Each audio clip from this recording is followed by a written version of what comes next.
আজ আমি চলে এলাম আমার লাইফের কিছু কথা নিয়ে তোমাদের সঙ্গে শেয়ার করার জন্য। আমি জানি না কথাগুলো কতটা ঠিক কতটা ভুল, তোমাদের কেমন লাগবে সেটা আমি জানি না, কিন্তু তোমাদের কাছে অনুরোধ রইল যে আমার ভিডিওটা একটু ধৈর্য ধরে শোনার জন্য।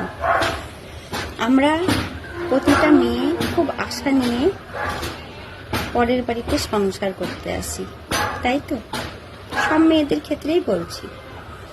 কিন্তু একটা পরের মেয়ে সংসার করতে এসে তার মা বাবা তার সমস্ত সবকিছু ত্যাগ করে তার শ্বশুর বাড়িটাকে আপন করে। কিন্তু এটা বলতে পারবে?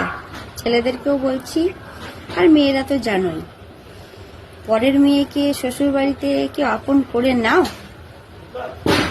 না, শুধু স্বার্থে ব্যবহার করো। যতক্ষণ বউটা চুপ করে তোমাদের কথা শুনবে, চুপ করে তোমাদের সব অনুমতিকে পালন করবে, তোমাদের সম্পূর্ণ সব কাজ করবে, ততক্ষণ সেই মেয়েটা খুব ভালো, খুব শান্তশিষ্ট বউ। যখন তার প্রতি খারাপ ব্যবহার করতে শুরু করো তোমরা, তখন তার পাশে তার স্বামীটাও কিন্তু থাকে না। তখন তার নিজের আওয়াজ তোলার জন্য তাকেই কটু কথায়, জোর ভাষায়, জোর আওয়াজে কথা বলতে হয়, প্রতিবাদ করতে হয়। কেন করতে হয়? যেহেতু তার সাপোর্টে কেউ থাকে না, তখন নিজের সাপোর্ট নিজেকেই করতে হয়। সেই জন্য মেয়েরা, বউরা হয়ে যায় শ্বশুর বাড়িতে খারাপ, কি তাই তো?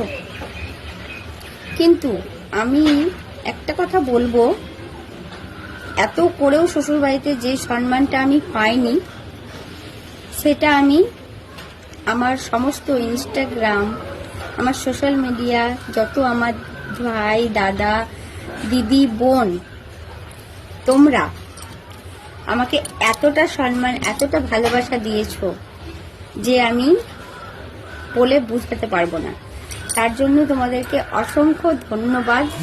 তোমরা এভাবে আমার পাশে থেকো সারা জীবন। আমিও তোমাদেরকে সত্যি খুব ভালোবাসি। যেটা আমি যাদের কাছে পাওয়ার যোগ্য তারা কিন্তু আমাকে দেয়নি, কিন্তু আজ তোমরা দিয়েছো, তোমাদের কাছে পেয়েছি এত ভালোবাসা। তাই তোমাদেরকে অসংখ্য অসংখ্য ধন্যবাদ, এইভাবে আমাকে এতটা আপন করে নেওয়ার জন্য, এতটা ভালোবাসা দেওয়ার জন্য। এইভাবেই পাশে থেকো, ঠিক আছে? আর ছেলেদেরকে বলছি, বউকে একটু ভালোবাসা দিয়ে রেখো। যেমন মা ইম্পর্টেন্ট, তেমন বউটাও কিন্তু ইম্পর্টেন্ট। এটা সবসময় একটু মাথায় রেখো। মা যেমন প্রথম লাইফে জন্ম দেয়, তোমাকে লালন পালন করে বড় করে, তেমন বউ কিন্তু শেষ জীবনের সাথী। এটাও কিন্তু মাথায় রেখো। তখন কিন্তু তোমার আর পরিবারের লোক কেউ আসবে না তোমার সেবা যত্ন করতে, সে বউই কাজে দেবে। তো বউয়ের একটু পাশে থেকো, বউকে একটু সম্মান করতে শিখো। বউ এত কিছু চাই না, বউ ছোট ছোট ভালোবাসা তার স্বামীদের কাছ থেকে চাই, তাতেই মেয়েরা অনেক খুশি। কিন্তু তোমরা সেইটুকু ভালোবাসাটাও তাদেরকে দিতে পারো না। সেই জন্য বউরা হয়তো বরদের কাছেও খারাপ হয়ে যায়।